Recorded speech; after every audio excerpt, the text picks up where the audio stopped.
जय श्री कृष्ण। अहम हि सर्वयज्ञानां भोक्ता च प्रभुरेव च न तु माम अभिजानन्ति तत्त्वेनातश्चयवन्ति ते। अध्याय 9 श्लोक 24 व्याख्या। दूसरे अध्याय में भगवान ने कहा है कि जो भोग और ऐश्वर्य में अत्यंत आसक्त हैं वे मेरे को केवल परमात्मा की तरफ ही चलना है ऐसा निश्चय नहीं कर सकते। दूसरे अध्याय का 44वां श्लोक। अतः परमात्मा की तरफ चलने में दो बाधाएं मुख्य हैं, अपने को भोगों का भोक्ता मानना और अपने को संग्रह का मालिक मानना। इन दोनों से ही मनुष्य की बुद्धि उल्टी हो जाती है, जिससे वह परमात्मा से सर्वथा विमुख हो जाता है। जैसे बचपन में बालक माँ के बिना नहीं रह सकता, पर बड़ा होने पर जब उसका विवाह हो जाता है तब वह स्त्री से मेरी स्त्री है ऐसा संबंध जोड़कर उसका भोक्ता और मालिक बन जाता है।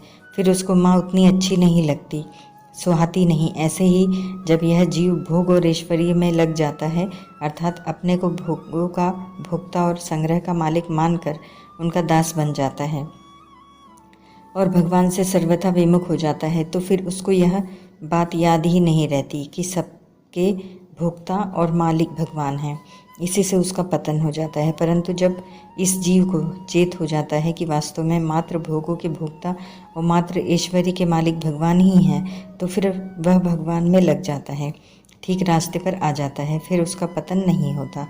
अहम ही सर्वज्ञानम, यहाँ बहुवचन यज्ञानाम शब्द के अंतर्गत संपूर्ण कर्तव्य कर्म आ जाते हैं। फिर भी इसके साथ सर्व शब्द लगाने का तात्पर्य है कि शास्त्रीय, शारीरिक, व्यवहारिक आदि कोई भी कर्तव्य कर्म बाकी न रहे।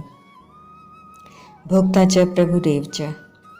शास्त्रों की आज्ञा के अनुसार मनुष्य यज्ञ, दान, तप, तीर्थ, व्रत आदि जितने शुभ कर्म करते हैं तथा अपने वर्ण आश्रम की मर्यादा के अनुसार जितने व्यवहारिक और शारीरिक कर्तव्य कर्म करते हैं, उन सब कर्मों का भोक्ता अर्थात फलभागी मैं हूँ। कारण कि वेदों में, शास्त्रों में, पुराणों में, स्मृति ग्रंथों में प्राणियों के लिए शुभ कर्मों का जो विधान किया गया है वह सबका सब मेरा ही बनाया हुआ है और मेरे को देने के लिए ही बनाया हुआ है, जिससे ये प्राणी संपूर्ण कर्तव्य कर्मों से और उनके फलों से सर्वथा निर्लिप्त रहें, कभी अपने स्वरूप से च्युत न हों और अनन्य भाव से केवल मेरे में ही लगे रहें। अतः उन संपूर्ण शुभ कर्मों का और व्यवहारिक तथा शारीरिक कर्तव्य कर्मों का भोक्ता मैं ही हूँ। जैसे संपूर्ण यज्ञों का भोक्ता फलभागी मैं ही हूँ, ऐसे ही संपूर्ण संसार का अर्थात संपूर्ण लोक, पदार्थ, व्यक्ति, घटना, परिस्थिति, क्रिया और प्राणियों के शरीर, मन, बुद्धि, इंद्रिय आदि का मालिक भी मैं ही हूँ। कारण कि अपनी प्रसन्नता के लिए ही मैंने अपने में से इस संपूर्ण सृष्टि की रचना की है। अतः इस सब की रचना करने वाला होने से इनका मालिक मैं ही हूँ।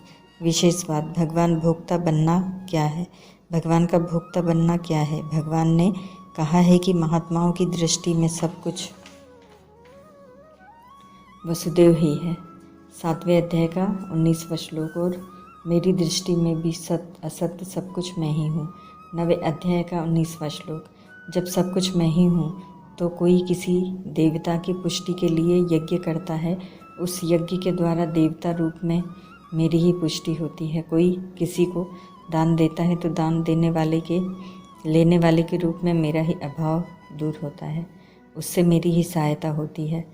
कोई तप करता है तो उस तप से तपस्वी के रूप में मेरे को ही सुख शांति मिलती है। कोई किसी को भोजन कराता है तो उस भोजन से प्राणों के रूप में मेरी ही तृप्ति होती है। कोई शौच स्नान करता है तो उससे उस मनुष्य के रूप में मेरे को ही प्रसन्नता होती है। कोई पेड़ पौधों को खाद देता है, उनको जल से सींचता है तो वह खाद और जल पेड़ पौधों के रूप में मेरे को ही मिलता है और उनसे मेरी ही पुष्टि होती है। कोई किसी दिन दुखी अपाहिज की तन मन धन से सेवा करता है तो वह मेरी ही सेवा होती है। कोई वैद्य डॉक्टर किसी रोगी का इलाज करता है तो वह इलाज मेरा ही होता है। कोई कुत्तों को रोटी डालता है, कबूतरों को दाना डालता है, गायों की सेवा करता है, भूखों को अन्न देता है, प्यासों को जल पिलाता है, तो उन सब के रूप में मेरी ही सेवा होती है। उन सब वस्तुओं को मैं ही ग्रहण करता हूँ। एक कथा सुनी है कि एक बार श्री नामदेव जी महाराज तीर्थ यात्रा में गए। यात्रा में कहीं पर एक वृक्ष के नीचे उन्होंने रोटियां बनाई और सामान में से घी लेने के लिए पीछे घूमे। और इतने में ही एक कुत्ता आकर मुंह में रोटी लेकर भागा। रामदेव जी महाराज ने घी लेकर देखा कि कुत्ता रोटी लेकर भाग रहा है, तो वे भी हाथ में घी का पात्र लिए उसके पीछे भागते हुए कहने लगे, हे नाथ, आपको ही तो भोग लगाना है, फिर रूखी रोटी लेकर क्यों भाग रहे हो? रोटी पर थोड़ा घी तो लगाने दीजिए। नामदेव जी के ऐसा कहते ही कुत्ते में से भगवान प्रकट हो गए। कुत्ते में भगवान के सिवाय और क्या था, है ही कौन? नामदेव जी जान गए तो वे प्रकट हो गए। इस प्रकार प्राणी मात्र में तत्व से भगवान ही है। इसीलिए जिस किसी को जो कुछ दिया जाता है वह भगवान को ही मिलता है। जैसे कोई किसी मनुष्य की सेवा करे, उसके किसी अंग की सेवा करे, उसके कुटुंब की सेवा करे, तो वह सब सेवा उस मनुष्य की ही होती है। ऐसे ही मनुष्य जहाँ कहीं सेवा करे, जिस किसी की सहायता करे, वह सेवा और सहायता मेरे को ही मिलती है, कारण कि मेरे बिना अन्य कोई है ही नहीं। मैं ही अनेक रूपों में प्रकट हुआ हूँ। बहुश्याम प्रजायेय तैत्तिरीय 2:6। तात्पर्य यह हुआ कि अनेक रूपों में सब कुछ ग्रहण करना ही भगवान का भोक्ता बनना है। भगवान का मालिक बनना क्या है? भगवत तत्व को जानने वाले भक्तों की दृष्टि में अपरा और परा प्रकृति रूप मात्र संसार के मालिक भगवान ही हैं। संसार मात्र पर उनका ही अधिकार है। सृष्टि की रचना करे या न करे, संसार की स्थिति रखे या न रखे, प्रलय करे या न करे, प्राणियों को चाहे जहाँ रखे, उनका चाहे जैसा संचालन करे, चाहे जैसा उपभोग करे, अपनी मर्जी के मुताबिक चाहे जैसा परिवर्तन करे आदि, मात्र परिवर्धन करने में भगवान की बिल्कुल स्वतंत्रता है। तात्पर्य यह हुआ कि जैसे भोगी पुरुष भोग और संग्रह का चाहे जैसा उपभोग करने में स्वतंत्र है, जबकि उसकी स्वतंत्रता मानी हुई है, वास्तव में नहीं है, ऐसे ही भगवान मात्र संसार का चाहे जैसा परिवर्धन करने में सर्वथा स्वतंत्र है। भगवान की वह स्वतंत्रता वास्तविक है। यही भगवान का मालिक बनना है। न तो माम भिजानन्ति तत्वेना तश्चय वन्ति ते। वास्तव में सत असत जड़ चेतन आदि सब कुछ मैं ही हूँ। अतः जो भी कर्तव्य कर्म किए जाएं, उन कर्मों का और उनके फलों का भोक्ता मैं ही हूँ, तथा संपूर्ण सामग्री का मालिक भी मैं ही हूँ। परंतु जो मनुष्य इस तत्व को नहीं जानते, वे तो यही समझते हैं कि हम जिस किसी को जो कुछ देते हैं, खिलाते हैं, पिलाते हैं, वह सब उन प्राणियों को ही मिलता है। जैसे हम यज्ञ करते हैं तो यज्ञ के भोक्ता देवता बनते हैं, दान देते हैं तो दान का भोक्ता वह लेने वाला बनता है। कुत्ते को रोटी और गाय को घास देते हैं तो उस रोटी और घास के भोक्ता कुत्ता और गाय बनते हैं।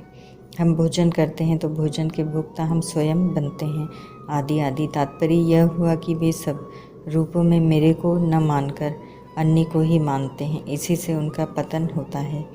इसीलिए मनुष्य को चाहिए कि वह किसी अन्य को भोक्ता और मालिक न मानकर केवल मेरे को ही भोक्ता और मालिक माने, अर्थात जो कुछ चीज़ दी जाए उसको मेरे ही समझकर मेरे अर्पण करे। त्वदीयम वस्तु गोविंद तुभ्यमेव समर्पये। दूसरा भाव यह है कि मनुष्य के पास जो कुछ भोग और ऐश्वर्य है वह सब मेरा ही है और मेरे विराट रूप संसार की सेवा के लिए ही है। परंतु भोग और ऐश्वर्य में आसक्त मनुष्य उस तत्व को न जानने के कारण उस भोग और ऐश्वर्य को अपना और अपने लिए मान लेते हैं, जिससे वे यही समझते हैं कि ये सब चीज़ें हमारे उपभोग में आने वाली हैं और हम इनके अधिपति हैं, मालिक हैं। पर वास्तव में वे उन चीज़ों के गुलाम हो जाते हैं। वे जितना ही उन चीज़ों को अपनी और अपने लिए मानते हैं, उतने ही उनके पराधीन हो जाते हैं। फिर वे उन चीज़ों के बनने बिगड़ने से अपना बनना बिगड़ना मानने लगते हैं, इसीलिए उनका पतन हो जाता है। तात्पर्य यह हुआ कि मेरे को संपूर्ण यज्ञों का भोक्ता और मालिक जानने से मुक्ति हो जाती है और न जानने से पतन हो जाता है।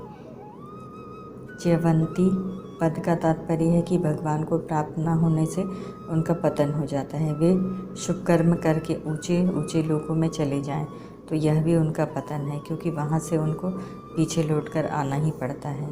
गीता 9वें अध्याय का 21वां श्लोक। वे आवागमन को प्राप्त होते ही रहते हैं, मुक्त नहीं हो सकते, परिशिष्ट भाव। 5वें अध्याय के अंत में भी भगवान ने अपने को संपूर्ण यज्ञों और तपों का भोक्ता बताया है। शांति प्राप्त होने की बात कही है।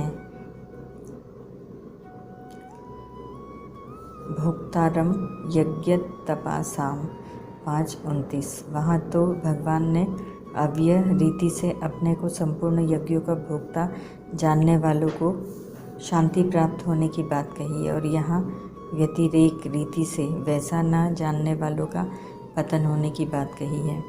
स्वयं भोक्ता बनने से ही पतन होता है। भगवान को संपूर्ण शुभ कर्मों का भोक्ता मानने से अपने में भोक्तापन या भोगेच्छा नहीं रहती। भोगेच्छा न रहने से शांति प्राप्त हो जाती है। वास्तव में संपूर्ण कर्मों के महाकर्ता और महाभोक्ता भगवान ही हैं, परंतु कर्ता भोक्ता होते हुए भी भगवान वास्तव में निर्लिप्त ही है, अर्थात उनमें कर्तृत्व भोक्तृत्व नहीं है। तस्य कर्ता रमपि माम विद्य कर्ता रमव्ययम गीता 4:13। न माम कर्माणि लिम्पन्ति न मे कर्मफले स्पृहा गीता 4:14। ओम तत्सत।